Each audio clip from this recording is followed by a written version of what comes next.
Hi, everybody. Welcome into another edition of the SHU Student Athlete Sit Down Series. My name is Dan Gardella. Happy to be joined for episode 18 by a member of the Sacred Heart men's tennis team, William Wibmer. Will, thanks so much for joining me. How are you doing? I'm doing great. How are you, Dan? I'm doing well, getting ready to come back to school and, would be looking forward to the fall sports, but obviously no fall sports will be happening. Where were you and what were your emotions when you found out that you would not be competing, at least for your fall slate? Yeah, it's been a crazy year. After spring break, I had to go home because campus closed due to this current situation. And I've been home the entire summer.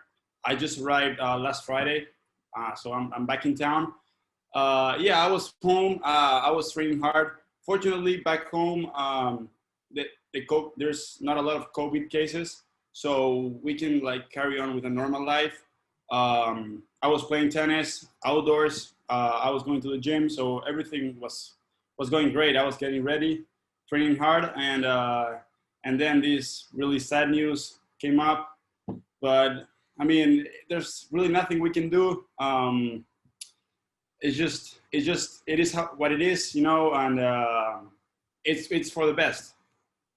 Yeah, and you were back home in Uruguay.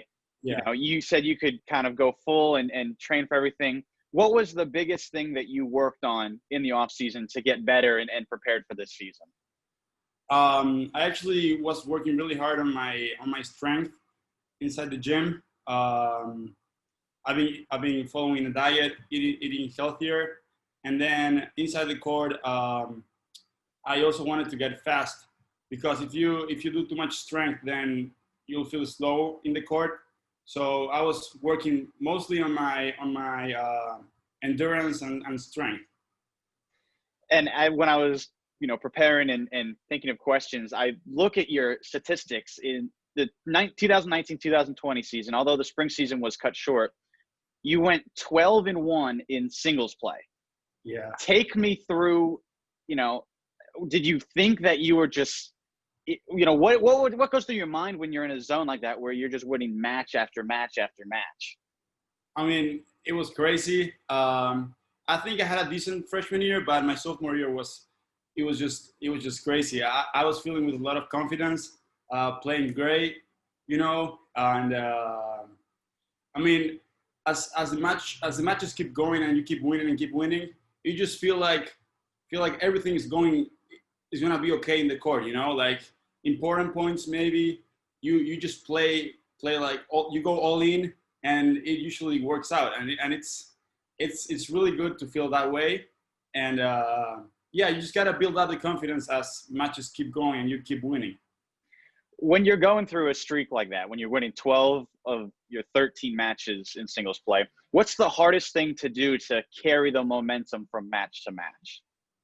I think that the hardest thing to do is it's really because once you start winning, then you start relaxing and saying, okay, I'll be fine, maybe. So my mentality is to keep training hard, keep going harder and harder, I just once I get into the court, I see the opponent as my enemy, and I don't wanna give him anything. So I go all in all the time, beast mode, like Coach Bo says, and that's how we roll.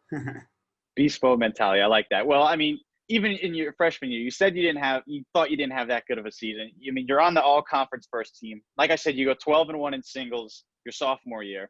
How have you seen yourself progress from when you first got to Sacred Heart to where you are now going into your junior year of competition? Well, first of all, I gotta say that I gotta mention that when I never played indoor tennis in my life before coming here, and most of the tournaments back home are always on clay. Most of South American countries have clay courts. So I wasn't really used to play in hard courts, and as I told you, I never played indoors. So the transition from clay to a hard court was tough, but I didn't really feel it that much, that different. So I was playing fine, but in the fall, I was happy with the level I was competing with. But then when it came to the spring season, it got colder, so we had to go indoors, and that was just I had like, it took me like a month and a half to get used to it. The balls are like way faster. They don't bounce that much, so you gotta be really, really low. You gotta lower your center of gravity, and you play shorter points. So I had to change my whole play style.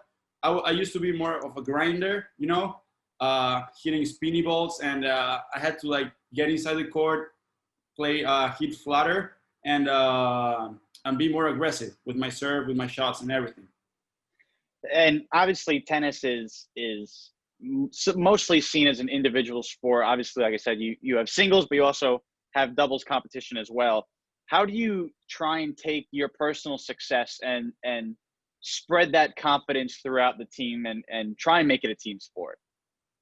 Yeah, well, it's hard. As you said, tennis, you usually are by yourself in the court, but we're a team here, and like, I'm not happy, for example, if I win and overall we lose.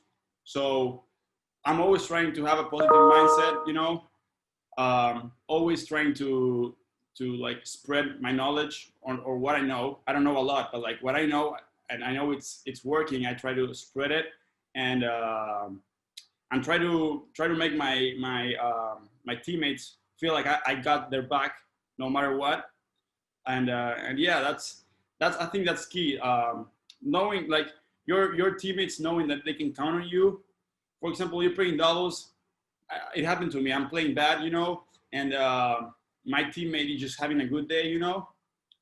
He usually, what we do is we usually talk to each other. We talk it out. We say, "Come on, man, let's get the bad vibes out," you know. And yeah, and we have to be in the same confidence level to work properly, you know. So yeah, that's what we do.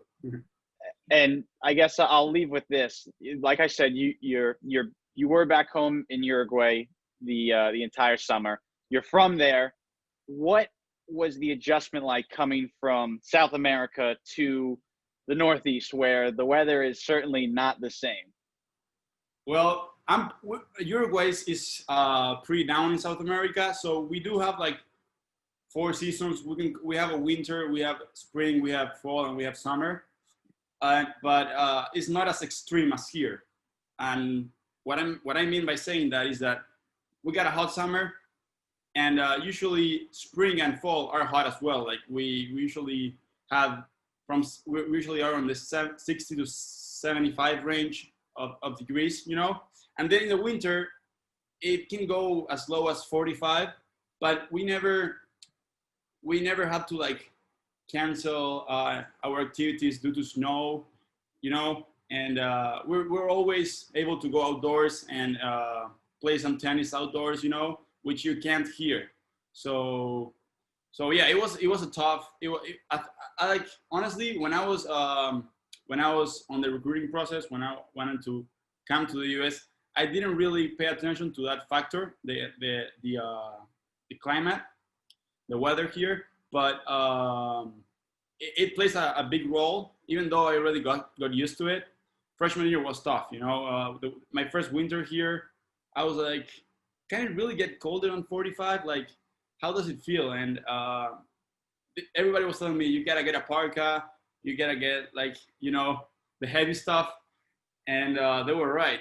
It's absolutely freezing here in the winter. Oh my God. Well, that was going to be my next question. When did you finally make that purchase to get the big winter jacket?